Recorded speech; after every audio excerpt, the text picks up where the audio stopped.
पूज्य गुरुजी ने कहा है, अगर कभी भी मौका लग जाए और पितृपक्ष महीने की नवमी तिथि सोमवार को पड़ जाए तो आप लोगों को 11 चावल के दाने वाला उपाय तो अवश्य ही करना चाहिए। इन दोनों का संयोग बहुत ही कम आता है।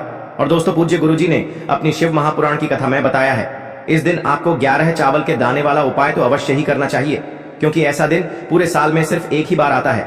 और दोस्तों, आप सभी लोग जानते हो कि सोमवार का अगर सबसे बड़ा कोई उपाय है तो वो 11 चावल के दाने वाला उपाय है। तो दोस्तों, इस सोमवार के दिन आप लोगों को इस 11 चावल दाने वाले उपाय को जरूर करना है। बहुत सारे लोग होंगे जिन लोगों ने इस उपाय को न किया हो, मतलब पूरा साल निकल गया और उन्होंने किसी भी दिन इस 11 चावल दाने वाले उपाय को न किया हो। पर दोस्तों, आपके पास एक आखिरी मौका बचा हुआ है, जो कि 15 सितंबर के दिन है। तो इस दिन आप लोगों को इस वाले उपाय को जरूर कर लेना है। भले ही आपने पूरे साल भर इस उपाय को ना किया हो, पर अगर आपने इस पितृपक्ष महीने के नवमी के दिन अगर इस वाले उपाय को कर लिया तो आपको इस उपाय को करने का वो फल मिलेगा जिसकी आपने कभी कल्पना भी नहीं करी होगी। इसीलिए आप लोग इस वाले उपाय को एक बार जरूर कर लेना, ताकि आप लोगों के हाथ से यह मौका ना जा सके और आपको इस उपाय को करने का फल मिल सके।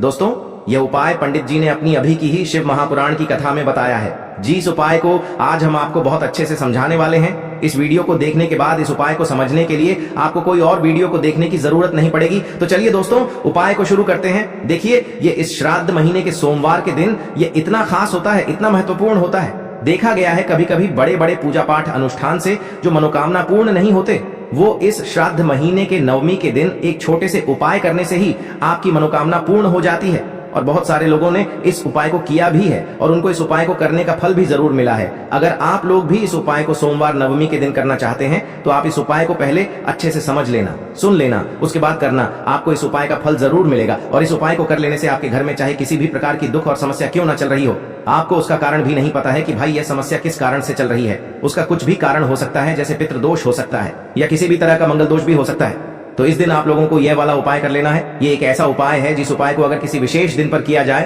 तो भाई उस विशेष दिन का जो है वह तो हमें मिलता ही मिलता है, पर हमने उस दिन पर इस उपाय को किया है तो हमें उससे भी बड़ा फल मिलता है, और फल बहुत जल्दी मिलता है, क्योंकि आप इस उपाय को बहुत ही बड़े और विशेष दिन पर कर रहे हो।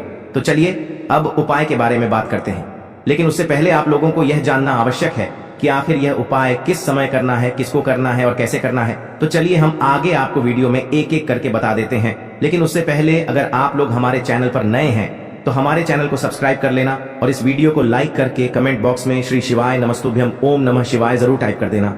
और अपने फायदे के लिए, गरीबी दूर करने के लिए इस वीडियो को पूरा देखकर जाना, तभी आपको लाभ की प्राप्ति होगी।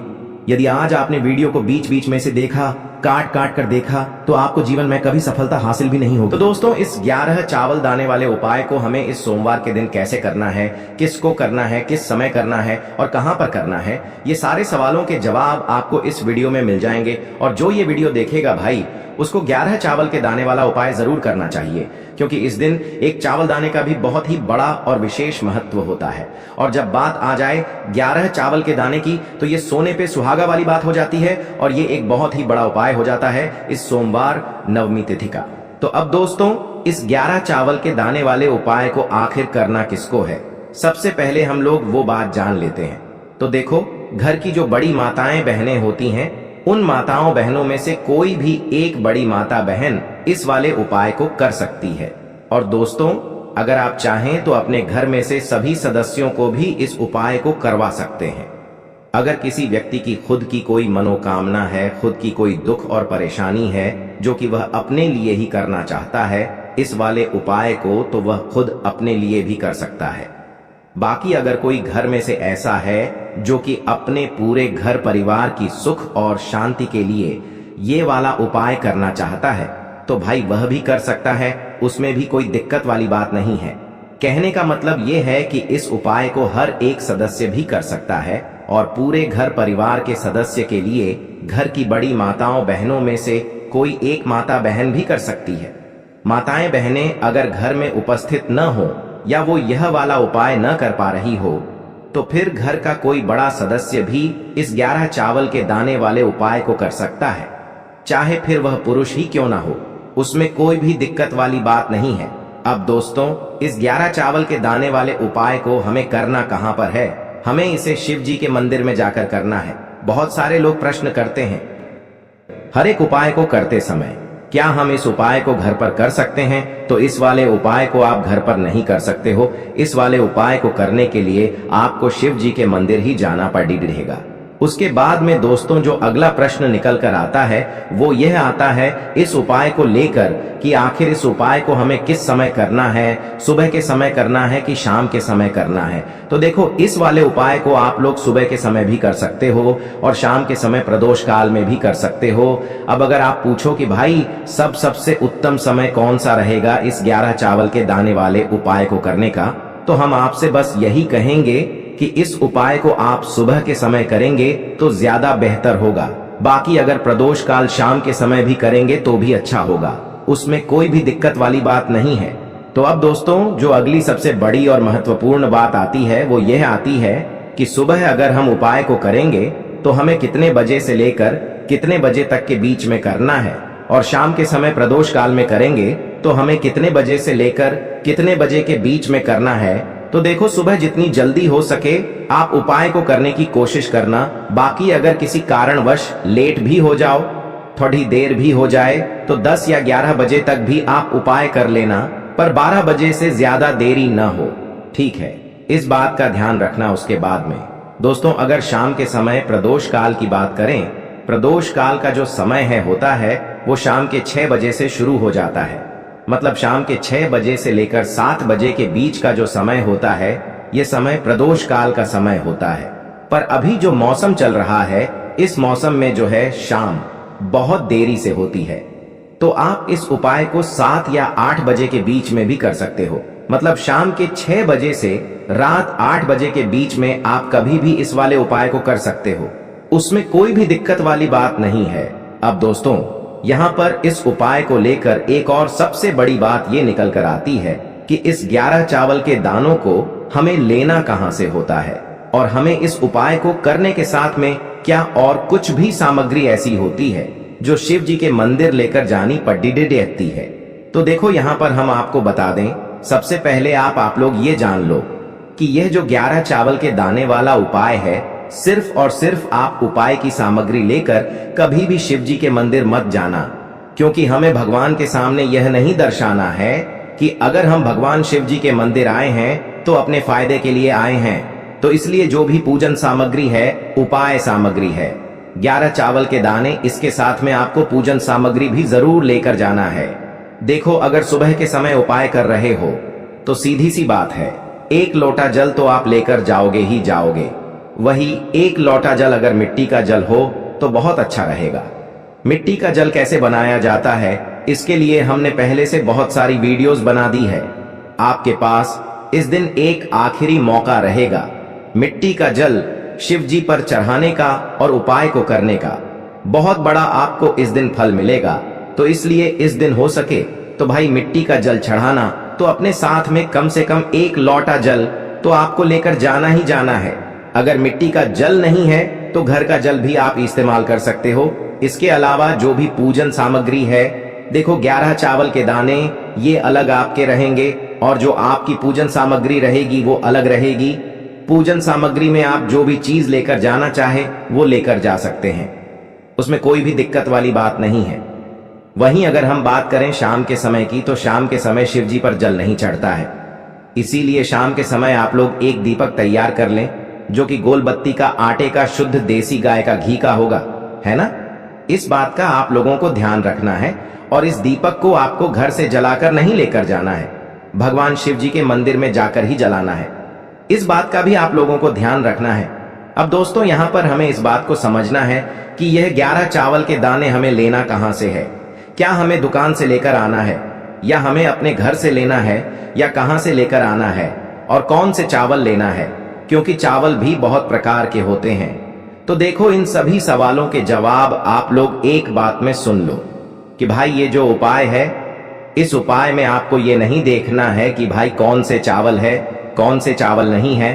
बस जो भी चावल ले रहे हो वो चावल का दाना सबूत होना चाहिए, मतलब साबुत होना चाहिए, टूटा हुआ नहीं होना चाहिए, कटा पिटा नहीं होना चाहिए। ये बात आपको ध्यान रखना है। बाकी आपका चावल बासमती हो या सादा चावल हो या कोई सा भी चावल हो, उसमें कोई भी दिक्कत वाली बात नहीं है। तो तो सीधी सी बात है कि आपके घर के रसोई घर में जहां पर आप भोजन बनाते हो, वहां पर जो भी चावल आपके उपस्थित हो, उन चावलों में से अपनी एक कटोरी भर लेना या एक मुट्ठी चावल अलग से निकाल कर रख लेना। क्योंकि हम 11 चावल ही यहाँ पर इस उपाय में लेने वाले हैं, तो हमें यह चावल के दाने गिनकर निकालने पर डढ़ेंगे। इस बात का आप लोगों को ध्यान रखना है। तो अपने उस चावल की कटोरी में से या चावल में से 11 ऐसे चावल के दाने आप लोग निकाल लो जो कि टूटे हुए न हो, कटे पिटे न हो, जिनमें कोई दाग न लगा हुआ हो, है ना। अच्छे साबुत चावल के दाने 11 दाने आप लोग निकाल कर रख लो और इन्हें किसी भी एक कागज की पुड़िया में या किसी एक छोटी सी कटोरी में आप लोग रख लो, ताकि यह सुरक्षित रहे। आपके एक भी चावल का दाना इधर उधर ना हो और आपका उपाय भी पूरा अच्छे से हो जाए। तो भाई जैसे ही आपका उपाय की जो सामग्री है, 11 चावल के दाने ये तैयार हो जाते हैं, उसके बाद मैं आपको जो भी अपनी पूजन सामग्री है, सुबह के समय कर रहे हो तो 1 लोटा जल या पूजन सामग्री जो लेकर जाना चाहो उसकी भी तैयारी कर लेना। और शाम के समय जा रहे हो तो भाई अपना जो दीपक है उसे तैयार कर लेना, ठीक है। और उपाय को करते समय शुद्धता का विशेष रूप से ध्यान रखना, ठीक है। सुबह सुबह स्नान करने के बाद ही उपाय को करने की आप लोग तैयारी करना। उसके बाद अगर शाम के समय की बात करें तो शाम के समय आपको स्नान करने की जरूरत नहीं है, पर शुद्धता का ध्यान रखना है। आपको स्नान तो नहीं करेंगे, आप हाथ मुंह धोकर भी इस वाले उपाय को शाम के समय प्रदोष काल में कर सकते हैं। इसमें कोई दिक्कत वाली बात नहीं है। तो आप अपने उपाय की पूरी सामग्री तैयार करके आपके पास ही में जो आपका शिव मंदिर हो वहां पर पहुंच जाइए। सबसे पहले शिव मंदिर में जाकर आप लोगों को उपाय नहीं करना है, पहले भगवान के दर्शन करना है, भगवान से आशीर्वाद प्राप्त करना है, फिर शिव जी की शिवलिंग के पास में आना है। शिवलिंग के पास में आने के बाद आप जो पूजन सामग्री लेकर आए हुए हैं, जैसे कि सुबह गए हुए होंगे तो 1 लोटा जल और जो भी पूजन सामग्री लेकर आए हैं, आप उनसे भगवान शिव जी की पूजन कीजिए। सबसे पहले तो 1 लोटा जल ही चढ़ेगा, उसके बाद में आपकी पूजन सामग्री चढ़ेगी। उसके बाद में अगर दोस्तों शाम के समय अगर आप इस उपाय को कर रहे हो तो अपने साथ में कम से कम एक जो दीपक है गोल बाती का जो आप अपने साथ में लेकर गए हो, उस दीपक को मंदिर में जाकर अपनी माचिस से जलाना है और उस दीपक को शिवलिंग के पास में रखना है, ठीक है। इस दीपक को रखने के बाद ही आप लोगों को अपना ये वाला उपाय शुरू करना है। और दीपक को ज्यादा पास में मत रखना, वैसे भी गर्मी पड़ रही है, भगवान शिव जी को आंच नहीं लगनी चाहिए, है ना। तो भाई जैसे ही आपकी पूजा अर्चना हो जाती है, आप भगवान शिव जी को प्रसन्न कर लेते हैं। उसके बाद में शिवलिंग के पास ही में आप कहीं पर बैठ जाइए, सामने या आसपास जिस जगह पर आपको बैठना हो वहां पर बैठ जाइए और अपने वह 11 चावल के दाने अपने सामने निकाल कर रख लीजिए। क्योंकि अब यहाँ पर उपाय को यहाँ पर करने की आपको तैयारी करना है। और इस तरीके से जब आप उपाय करेंगे, पूजन सामग्री करने के बाद, पूजन अर्चना करने के बाद, तो आपको उपाय का फल बहुत जल्दी और बहुत बढ़ा होकर मिलेगा। तो अपने 11 चावल के दाने अपने सामने निकाल कर रख लेना। और यह जो उपाय है यह आपकी सीधे हाथ की हथेली से होगा, इसलिए इस बात का भी विशेष रूप से ध्यान रखना है। तो सीधे हाथ की हथेली का प्रयोग करके ही आप लोग अपना इस वाले उपाय को करना। पर अपने सामने जो भी आपकी कागज की पुड्डियां है उसको खोल कर रख लो, या कटोरी है तो भाई उसे अपने सामने रख लो और अपने वह 11 चावल के दाने निकाल लो, ठीक है। उसके बाद में दोस्तों अब आपको क्या करना है कि शिवलिंग आपके सामने होगी, तो आपने वह 11 चावल के दाने एक एक करके आपको शिव जी के शिवलिंग के ऊपर चढ़ाना है। कहां पर चढ़ाना है? शिवलिंग के ऊपर चढ़ाना है और कहीं पर भी नहीं चढ़ाना है। आपको अपने हथेली से तो शिवलिंग के ऊपर चढ़ना है, भले ही फिर वो अपने आप जलाधारी पर गिर जाए या मतलब वहीं पर गिर जाए, उसमें कोई दिक्कत वाली बात नहीं है, पर आप चढ़ाओ शिवलिंग के ऊपर ही। तो आपको क्या करना है, अपना पहला चावल का दाना उठाना है, श्री शिवाय नमस्तुभ्यम बोलना है और शिवलिंग पर चढ़ा देना है। इसी तरीके से दूसरा चावल का दाना उठा है, शिवलिंग पर चढ़ाना है और मंत्र बोल देना है। और फिर तीसरा चावल का दाना उठाना है, श्री शिवाय नमस्तुभ्यम बोलना है और चढ़ा देना है। इसी प्रकार से आपको पूरे 11 चावल के दाने एक एक करके शिव जी के शिवलिंग के ऊपर चढ़ाना है और भगवान से प्रार्थना करते जाना है। मतलब प्रार्थना तो आपको आखिरी में करना है, पर हर एक चावल के दाने को चढ़ाते समय श्री शिवाय नमस्तुभ्यम जरूर बोलना है। उसके बाद ही में यह चावल का दाना शिवलिंग के ऊपर आपको चढ़ाना है। जैसे ही आपके 11 चावल के दाने शिवलिंग के ऊपर चढ़ जाते हैं, तो भाई उसके बाद में आपको क्या करना है, भगवान से अपनी मनोकामना बोलना है। मनोकामना भी कब बोलना है, जब आपका 11 चावल का दाना आपके सीधे हाथ की हथेली में हो और आप उसे चढ़ाने के लिए जा रहे हो। श्री शिवाय नमस्तुभ्यम बोलकर उस आखिरी चावल के दाने को शिवलिंग के ऊपर चढ़ा देना और भगवान से फिर अपनी वह मनोकामना बोल देना, जिस मनोकामना के लिए आप लोग अपना यह वाला उपाय कर रहे हो, जिस भी दुख और परेशानी के लिए आप लोग अपना यह वाला उपाय कर रहे हो। उसके बाद में जैसे ही आप अपनी मनोकामना बोल देते हो, आपका यह वाला उपाय पूरा हो जाता है। पर दोस्तों, उपाय को करने के बाद आप लोगों को 2 मिनट भगवान शिव जी के मंत्र का जाप जरूर करना है और मंत्र का जाप करने के बाद भगवान से एक और बार प्रार्थना करना है अपनी मनोकामना के लिए या अपनी जो भी दुख और परेशानी है उसके लिए। इसके बाद में आप लोग भगवान को देखकर, भगवान से प्रार्थना करके, उनसे आशीर्वाद लेकर वहां से उठ सकते हैं और अपने घर पर जा सकते हैं। बस दोस्तों, यहां पर यह वाला उपाय पूरा हो जाता है। इस तरीके से जो भी व्यक्ति छोटी छोटी चीजों का ध्यान रखते हुए इस 11 चावल के दाने वाले उपाय को करेगा, निश्चित सी बात है उसे उसकी मनोकामना जल्द ही पूर्ण होगी और जो भी दुख और परेशानी है वो भी बहुत ही जल्दी दूर होंगे। और दोस्तों, अगर आपको हमारी ये वीडियो पसंद आई हो तो हमारे इस वीडियो को लाइक और चैनल को सब्सक्राइब जरूर करें। हर हर महादेव, ओम नमः शिवाय। देखो, इस उपाय को आप सुबह से लेकर शाम तक कर सकते हैं। तो चलिए बरसते हैं उपाय की ओर। देखिए, इसके लिए आपको क्या करना है, एक काली मिर्च लेनी है। देखो, ध्यान से समझना, एक काली मिर्च लेनी है और ध्यान देना है कि काली मिर्च कहीं से भी खंडित नहीं होनी चाहिए। फिर इसके बाद आपको लेना है एक गोल बाती का दीपक। देखिए, दीपक आप चाहे तो माटी का ले लें।